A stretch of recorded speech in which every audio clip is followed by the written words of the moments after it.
और तस्लीम भाई ने मुझे एक बात बताई, मेरी तबीयत खुश हो गई। बोले हजरत मैं तो पहली बार सामने से आपको देखा हूं, मैं तकरीर मोबाइल के जरिए आपके सुन सुन के मैंने शादी की है, तो जहेज की भी कोई डिमांड नहीं रखी है।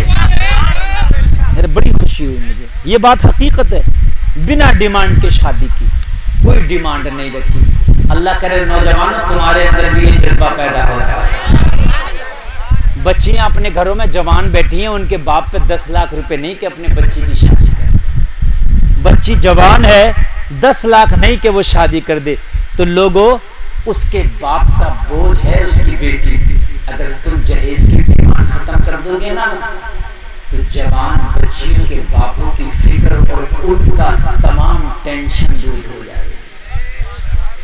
और सुन लो, अगर आप किसी की बेटी को बिना डिमांड के अपने घर में ब्याह के लाओगे, तो कल अल्लाह की रहमत को भी जोश आएगा, तो बिना नेकियों की डिमांड के तुम्हें जन्नत दे देगा। डिमांड है तुम्हारी जहेज की, है कि नहीं? 10 लाख का जहेज होगा तो मैं ब्याह के लाऊंगा, अल्लाह भी तो कल डिमांड कर देगा, इतनी नेकियां होंगी तब जन्नत दूंगा। बोलो कर सकता है कि नहीं कर सकता? इतनी नेकियां होंगी तब जन्नत दूंगा। नौजवानों अगर बिना डिमांड के तुम शादी करके गए होगे, फरिश्ते जहन्नम में लेके जाते होंगे, तुम रुक के अल्लाह की बारगाह में अर्ज करोगे मौला मुझे जन्नत दे, तो रब अगर तुमसे फरमाए बता तेरी कौन सी ऐसी नेकी है कि जिसकी वजह से जन्नत दूं, तो तुम ये कह सकते हो मौला मैंने तेरे नबी की सुन्नत के मुताबिक बिना डिमांड के गरीब की बेटी से शादी की थी, अगर तुझे ये पसंद हो तो मुझे जन्नत दे दे। अगर रब की रहमत को जोश आया तो रब फरमा सकता है तूने बिना माल के शादी करके गरीब की बेटी को गले से लगाया है, मैं आज तुझे बिना नेकियों के डिमांड के जन्नत देता।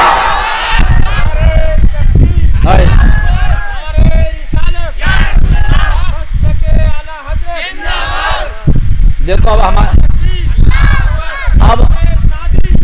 अब हमारी तकरीर शुरू हुई है, अब हुई शुरू। अब सुनिए, जो चले गए अब वो पछताएंगे, शुरू अब हुई है। हाँ अब शुरू हुई है। और पानी उनी मत पियो, इसलिए कि पानी पियोगे तो अब डिस्टर्ब होगा, तकरीर शुरू हो गई। अब थोड़ी देर प्यासे रह के सुन लो। हाँ शादियों में आज ये शादी की एक तकरीब है ना, शादी की ये खुशी में ये प्रोग्राम हो रहा। नौजवानों शादियों का जहेज गल गया, दीमक खा गई। अरे फर्नीचर खाती है नहीं खाती है, लेकिन अगर तुमने नेक नियत के साथ शादी की बिना डिमांड के, तो तुम मर जाओगे, मगर खुदा की कसम ये नियत नहीं मरेगी। नियत नहीं मरेगी, नियत नहीं मरती, नियत जिंदा रहती है। ओ लोगों, अगर अल्लाह ने तुम्हें अपने घर में माल दिया है तो इससे अच्छी बात क्या होगी कि गरीब की बेटी को अपने माल से उसका खर्चा करके उसे खुशियां दिलाओ। हमने निकाह को इतना हार्ड और मुश्किल कर दिया, इतना मुश्किल कर दिया, इतना। ए भाई चलने दो यार, क्या कर रहे हो? बस इसी को बुलाते रहो, बाकी किसी को मत बुलाओ, और ये बोलता रहे थोड़ी देर, यही अच्छी बात है। आप बिल्कुल तवज्जो के साथ सुने, देखिए बिल्कुल। ए मेरे भाई उधर क्या देख रहे हैं आप? इधर दे। ए काले कुर्ते, ए जग लेके जाओ यहाँ से, मैंने आपसे मना किया कि नहीं किया? चल लेके जाओ यहाँ से यार। एक को दोगे 10 मांगेंगे, प्यासा होगा वो भी मांगेगा, ना होगा वो भी मांगेगा। यार थोड़ी देर प्यासे। अभी तो हुसैन का जिक्र चल रहा था। हुसैन को जानते हो, करबला में पानी बंद कर दिया था वो हुसैन, समझ रहे हैं आप? अब मुझे ये मत कहना मौलाना ने हमें पानी से रोक दिया, इसलिए रोक दिया कि नबी का जिक्र हो रहा, नबी का जिक्र मोहब्बत से सुन लो बस इसलिए, नबी के जिक्र की वजह से है ना। इसलिए शादी के लिए हम शादी के लिए कितने सख्त हो गए। शादी तो कर लेंगे, लड़की तो पसंद है, मगर ये बताओ जब ये से ये डिमांड होती है कि नहीं होती है? ओ मेरे भाई, अगर लड़की पसंद है तो फिर डिमांड ही बंद करते हैं। मेरा लड़का अच्छा है। ओ भाई तेरा लड़का अली के लड़के से अच्छा नहीं हो सकता, तेरा बेटा फातिमा के बेटे से अच्छा नहीं हो सकता, तेरा नवासा मुस्तफा के नवासे से अच्छा नहीं हो सकता। बोलो हो सकता है? आदमी रिश्ते को तोड़ता फिरता है कि भाई बराबर देखो बराबर।